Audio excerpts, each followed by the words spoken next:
Baik, sebelum masuk ke topik utama, saya penasaran nih Pak, bagaimana awalnya bisa terlibat dalam penanggulangan bencana di sekolah?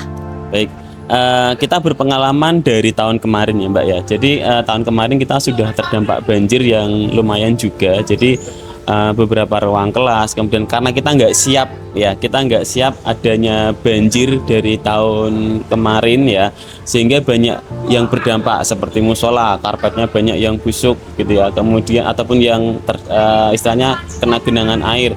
Kemudian di ruang koperasi, ruang kelas, kemudian UKS semuanya kena dampak banjir yang tidak kita duga datangnya seperti itu. Jadi kita lihat melihat dari pengalaman tahun kemarin, sehingga pada tahun ini mungkin bisa lebih diantisipasi dampak-dampak yang terjadi di sekolah kayak gitu. Oh ya Pak, kalau boleh tahu bagaimana keadaan rumah dan juga sekitarnya? Apakah juga banjir?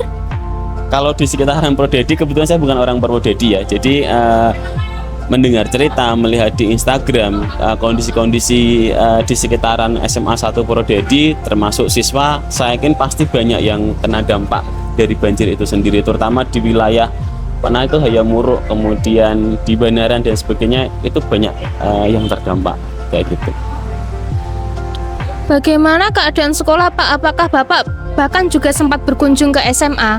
Ya, kalau kondisi sekolah kebetulan sudah banyak gedung ya, secara ketinggian tidak kena banjir, tapi ada beberapa kelas yang masih rendah karena itu bangunan lama, itu mungkin belum direnovasi ataupun direhab ya dari tahun-tahun sebelumnya, sehingga beberapa kelas terdampak, kemudian lab, kemudian ruang OSIS atau kegiatan siswa itu juga berdampak, musola ya itu berdampak. Kalau pas waktu banjir memang saya kesini kayak ya, walaupun rumah saya bukan orang Purwodadi, tapi saya sambil melihat banjir, kondisi yang ada di sini hanya sekedar melihat saja sementara. Kalau pas tadi saya sampaikan, pada saat terjadinya banjir kita belum bisa berbuat apa-apa kayak gitu, hanya sekedar mudah-mudahan segera surut, kemudian baru kita ada tindakan kayak gitu. Kira-kira tantangan apa yang dihadapi ketika banjir baik di lingkungan rumah atau sekolah, dan bagaimana perasaan Bapak?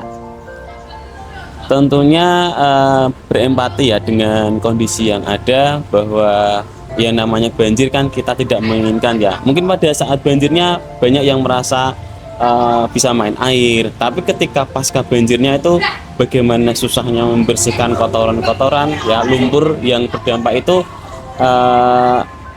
sangat menyusahkan sekali tentunya. Walaupun saya tidak berdampak secara pribadi ya, tapi bisa merasakan bagaimana capeknya orang-orang yang membersihkan, kemudian dampaknya teman-teman ataupun siswa sini yang rumahnya kebanjiran ya, mungkin izin, ada yang sakit gitu ya, karena mungkin capek itu juga dalam membersihkan setelah banjir itu.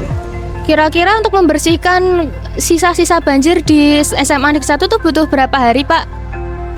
Sebenarnya cepat, asalkan kerjasama antar warga sekolah. Sama halnya seperti kemarin ya, hari Kamis kemarin ya, yang awalnya hanya beberapa orang yang turun di lapangan, akhirnya semuanya bisa ikut membersihkan kondisi lapangan yang ada.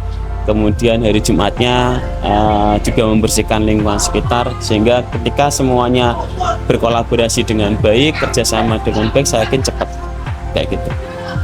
Kira-kira gerakan pertama ketika banjir melanda itu apa Pak? Gerakan pertama, jadi pada saat terjadinya banjir, tentunya menyelamatkan barang-barang yang bisa diselamatkan. Jadi karena di SMA 1 ini tadi ya, yang berdampak hanya beberapa, dan sebelumnya juga sudah pernah. Jadi barang-barang yang kemarin sudah kena dampak banjir itu sudah ditinggikan. Ya, seperti di musola, karpetnya sudah ditaruh di tempat yang lebih tinggi. Kemudian di koperasi ya, kulkas ya, tentunya kulkas ya, sama barang-barang yang ada di kulkas dinaikkan, di etalase juga dinaikkan, disingkirkan terlebih dahulu. Tapi ada beberapa barang yang memang tidak sempat terselamatkan karena prediksi yang tidak bisa menentu tadi kayak gitu. Baik, terima kasih atas wawancaranya Pak. Ya. Sama-sama.